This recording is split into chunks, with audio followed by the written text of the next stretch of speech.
N K news, N K news 1, निष्पक्ष जन जन की खबरें, वाराणसी। मेरवन के इन लोगों को जो लहूलुहान किया है साथियों, ये सिर्फ इन्हीं को नहीं किया, इनकी आजीविका को भी प्रधानमंत्री जी ने लहूलुहान कर दिया। प्रधानमंत्री जी देश को बताइए, ये हम नहीं कह रहे कांग्रेस पार्टी, एनएसएसओ की रिपोर्ट में इस बात का खुलासा किया कि किसानों की आमदनी 27 रुपए। आप देश को बताइए, आपने एक स्कीम लॉन्च की, प्राइस डिफरेंस होगा, वहां हम उसकी प्रतिपूर्ति सरकार पैसे देकर आपने उस वर्ष 500 करोड़ रुपए का बजट रखा। आपको जानकर अचरज होगा कि पार्लियामेंट अर्थव्यवस्था को यही खर्च में नहीं डाला। आज दुहाई दी जाती है, ये कहा जाता है कि मैन्युफैक्चरिंग सेक्टर की ग्रोथ हो रही है, जीएसटी का कलेक्शन बम्पर हुआ। मैं पूछना चाहता हूँ प्रधानमंत्री जी देश को बताइए, उसमें इंपोर्ट के टैक्स का कितना हिस्सा है? इंपोर्ट के टैक्स का हिस्सा 34,000 करोड़, जो सेस और सरचार्ज लगाए उसका हिस्सा 13,000 करोड़ रुपए। इसका अर्थ ये है कि कंजम्पशन, इसका अर्थ है कि लोगों में खपत नहीं बढ़ रही है। लेकिन ये जो इंपोर्ट की तबाही आपने बताई प्रधानमंत्री, उसके परिणाम ये हुए कि 12 करोड़ लोगों ने अपने रोजगारों से हाथ धो दिया। 84 करोड़ लोगों की आमदनी प्रधानमंत्री की कम हो गई। और आप जब कहते थे आपदा में अवसर महामारी की विभीषिका में, तब 142 लोगों ने 30 लाख करोड़। प्रधानमंत्री जी मैं पूछना चाहता हूँ, भर दिया और अच्छे दिन अपने सिर्फ कुछ मुट्ठी भर धन्ना सेठ दोस्तों को परोस दिया। आज सिलसिलेवार इन 2 सवालों का आधार बनाकर मैं आपसे बात करूं। जिस दृढ़ता से अजय भैया ने मोदी और मोदी सरकार की मानसिकता के खिलाफ लड़ाई लड़ी, समूचे देश में कांग्रेस पार्टी ने उसी दृढ़ता से लड़ाई लड़ी। पहला सवाल प्रधानमंत्री जी आपसे अर्थव्यवस्था का है। इस अर्थव्यवस्था को आपने नियोजित रूप से गर्त में डाल दिया। आरोप में इसलिए चाइना और इंडिया, इसलिए हम बाहर हो रहे हैं। नेक्स्ट डे प्रधानमंत्री जी वहां उस अमेरिका की भूमि पर गए, उन्होंने ये बात नहीं उठाई। ट्रम्प साहब ने H-1B वीजा हमारा निरस्त। अब आ जाइए रशिया, बड़ी बड़ी डींगे हाँकते कि प्रधानमंत्री जी के कहने पर यूक्रेन का युद्ध रुक गया। अरे साहब प्रधानमंत्री जी बताइए, आप रशिया से सस्ता क्रूड ऑयल ले रहे हैं? कितना क्रूड ऑयल ले रहे हैं ये देश को बताइए। वो क्रूड ऑयल कहाँ जा रहा है प्रधानमंत्री जी देश को बताइए। क्या आपके संसदीय क्षेत्र के लोगों को उस क्रूड ऑयल, सस्ते क्रूड ऑयल का फायदा मिल रहा है? क्या पेट्रोल और डीजल के नाम घटे? नहीं, उन रिफाइनरीज के नाम बताइए जो रशिया से ले रही है, अपने यहाँ रिफाइन कर रही है और यूरोपीय यूनियन को बेचकर बहुत मोटा मुनाफा कमा रही है। छत्तीसगढ़ में आपकी सरकार है, नक्सली हमला होता है तो आप लोग आगे आ जाते हैं। ये बताइए, कभी नक्सली के बेटे पढ़े, इसके लिए कभी आप लोग अभियान चला? क्या चाहते हैं कि नक्सली का बेटा नक्सली ही बने? देखिए, वहाँ पर कांग्रेस पार्टी ने का सर्वोच्च बलिदान हुआ। 25-25 हमारे शीर्षस्थ नेताओं ने अपने प्राणों को आहुति कर दिया। हम लोगों ने अपने शीर्षस्थ नेता जो थे वो देश की एकता और अखंडता के लिए इंदिरा जी, राजीव जी को खोया है। आतंकवाद से भला हम लोग कोई समझौता कर सकते नहीं, लेकिन हम हर संभव कोशिश करते हैं कि अंतिम पंक्ति में खड़े हुए लोगों को हम मुख्य धारा में लेकर आए। राहुल गांधी जी दृढ़ प्रतिज्ञ, इसलिए तो उन्होंने मुखरता से ये बात कही कि न्याय मिलना चाहिए। 6,000 रुपये हम देंगे लोगों को। 500 रुपये में गैस का सिलेंडर मध्य प्रदेश की सरकार आने पर हमने घोषित किया। हमने 5 गारंटियां कर्नाटका में घोषित की, जिसको हम लागू करने जा रहे हैं। हमने आंगनवाड़ी बहनों को 15,000 रुपये, हमने प्रत्येक बहन बेटियों को जो परिवार की प्रमुख है 2,000 रुपये माह देने का मानस बनाया। आंगनवाड़ी बहनों को रिटायरमेंट पर 3 लाख रुपए, युवाओं को बेरोजगारी भत्ता। तो हमने बहुत सारे ऐसे काम प्रारंभ किए जो लेकिन भारतीय जनता पार्टी की सेठ सरकार, प्रधानमंत्री जी मुझे दुख हुआ ये सुनते हुए कि वो इसे रेवड़िया बता देते हैं। अरे प्रधानमंत्री जी, आपके धन्ना सेठ दोस्त मेवा खा रहे हैं, उस पर देखिए 5,35,000 करोड़ रुपए के बैंक ट्रांसफर्स मेहुल भाई, नीरव भाई, विजय माल्या लेकर फरार हो गए।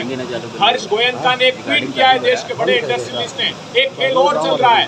99% का हेयर कट दिया जा रहा है। उनका ट्वीट देखिए, उन्होंने कहा है कि बड़ी बड़ी कंपनियां अपने आप को डिफॉल्टर घोषित करती है और 99% तक उनका पैसा बैंक माफ कर देती है और आपके बड़े धनपति उन कंपनियों को खरीद लेते हैं। 11 लाख करोड़ रुपए का एनपीए जो नॉन परफॉर्मिंग असेट्स है उसको राइट ऑफ किया है आपकी सरकार ने। तो मेवा खिलाना बंद कीजिए। राहुल गांधी दृढ़ प्रतिज्ञा, अगर आप रेवड़ी कहते हैं तो ये रेवड़ी हम अंतिम पंक्ति के लोगों तक पहुंचाएं। रोल है रोल रोल ओके रोल और रील 9 साल 9 सवाल पे आप लोग सरकार को घेरने के लिए हर जगह प्रेस कॉन्फ्रेंस कर रहे हैं, लेकिन संसद के नए भवन को लेकर आप लोग क्यों विरोध कर रहे हैं? क्या आपको लगता है कि ये विरोध उचित है? हम देश के प्रधानमंत्री जी से आग्रह करना चाहते हैं। प्रधानमंत्री जी, यार भारत के संविधान का अनुच्छेद 79 ये कहता है कि संसद क्या होगी, तो वो परिभाषित करता है कि राष्ट्रपति और दोनों सदनों से मिलकर संसद बनेगी। तो जब आप उस प्रजातंत्र के मंदिर में संविधान का प्राण प्रतिष्ठान कर रहे हैं प्रधानमंत्री जी, तो प्रथम पुजारी को आमंत्रित नहीं करना चाहते राष्ट्रपति महोदया को। और वो राष्ट्रपति महोदया जो एक आदिवासी समाज का प्रतिनिधित्व करती है, आदि आबादी का महिला होने के नाते प्रतिनिधित्व करती है, संवैधानिक दृष्टिकोण से वो संविधान की अभिभावक है। लेकिन ये झगड़ा सिर्फ एक सिंगल फोटो फ्रेम का है। प्रधानमंत्री जी चाहते हैं कि उस फ्रेम में कोई दूसरा ना आए। तो प्रधानमंत्री जी, आपसे हम गुहार लगाते हैं कि आप महामहिम राष्ट्रपति महोदया को आमंत्रित कीजिए। लोकसभा सचिवालय ने निमंत्रण जारी किया है। अच्छा होता कि उसमें राज्यसभा सचिवालय से भी वो निमंत्रण पत्र जाता। अगर वो जाता तो उपराष्ट्रपति महोदय को भी बुलाना पड़ता। तो ये कैसी परिपाटी आप डाल रहे हैं? पहले ही आपने सदन से उसकी आत्मा को निकाल कर बाहर कर दिया। सर्वोच्च अदालत ने कहा कि पार्लियामेंट्री स्क्रूटनी का सिस्टम कोलैप्स कर गया। 25% बिल ही सिर्फ पार्लियामेंट्री स्क्रूटनी को भेजे जाते हैं। हर साल 11 अध्यादेश लाकर आप सदन आने के पहले अध्यादेश लेकर आते हैं। ये सदन की अवमानना करते हैं। पब्लिक कंसल्टेशन के लिए सिर्फ 11% बिलों को जनता के बीच डाल रहे हैं। इतनी अपारदर्शिता से काम मत करिए। हाथ जोड़कर प्रार्थनाएं हम सम्मान करेंगे। आप राष्ट्रपति महोदया को आमंत्रित। कर्नाटक में चुनाव जीतने के बाद जो सीन देश की जनता के सामने आया, जिस तरह की खींचतान हुई मुख्यमंत्री पद को लेकर, 2024 क्या इसी तरह खींचतान में चलेगा? इस उत्तर प्रदेश में कितने दिन खींचतान भारतीय जनता पार्टी ने की थी, याद है आपको? उत्तराखंड में कितने दिन खींचतान हुई थी जब एक हारे हुए व्यक्ति को उन्होंने वापस मुख्यमंत्री बनाया? असम में कितने दिन खींचतान हुई थी जब हेमंत बिस्वा शर्मा, जिसके खिलाफ एक बुकलेट निकालते थे कि भीषणतम भ्रष्टाचार में डूबा है, वो याद कीजिए। हमारे यहाँ पर एक अच्छा समन्वय स्थापित करके उस प्रचंड जीत का अच्छा प्रतिसाद कर्नाटक की जनता को मिलेगा। और भारत जोड़ो यात्रा राहुल गांधी जी ने जो प्रारंभ की है, उसका पहला परिणाम कर्नाटक से आया है।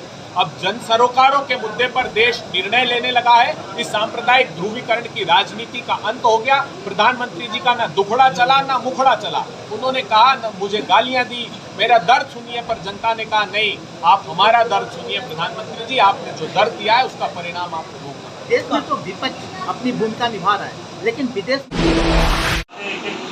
इन्होंने बताई, जो व्यक्ति अपने पार्लियामेंट के अंदर जहाँ से सांसद चुनकर जाते हैं नरेंद्र मोदी जी, वहाँ पर लोगों पर लाठियाँ चलवाकर जबरदस्ती जमीन कब्जा लिया जा रहा है, मार कर लिया जा रहा है।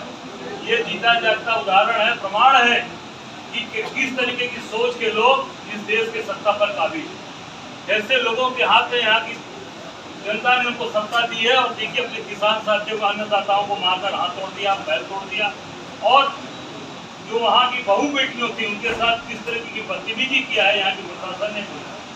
ये पूरी तरीके से सरकार के संरक्षण में, प्रधानमंत्री जी के संसदीय क्षेत्र में जहाँ ट्रिपल इंजन की सरकार चल रही है, वहाँ पर इस तरीके की कार्रवाई की जा रही है। और ये कोर्ट गए हैं किसान, जिस दिन ये चल रहा था उस दिन कोर्ट से आदेश आया माननीय उच्च न्यायालय से, तब जाकर वो वहाँ पे स्थगन आदेश आया, काम रुका। और कोर्ट में लगातार तारीखें पड़ रही हैं। ये सरकार समय लेकर भाग रही है। 29 तारीख हाई कोर्ट ने आखिरी दिन दिया है कि 29 तारीख को दिन आप अपना साक्ष्य दीजिए सरकार को। ये तो बेचारे साक्ष्य के साथ खड़े हैं। 29 तारीख का दिन निर्धारण किया है। अगर 29 को ये साक्ष्य नहीं दे पाएंगे तो निश्चित तौर से माननीय उच्च न्यायालय कोई कठोर और कड़ा निर्णय किसानों के पक्ष में, इन गरीबों के पक्ष में देने के लिए वो विचार करेगा। और निश्चित तौर से हम सबों का आग्रह भी होगा कि वो जरूर ऐसे लोगों को न्याय मिले। लीडर क्रांति न्यूज।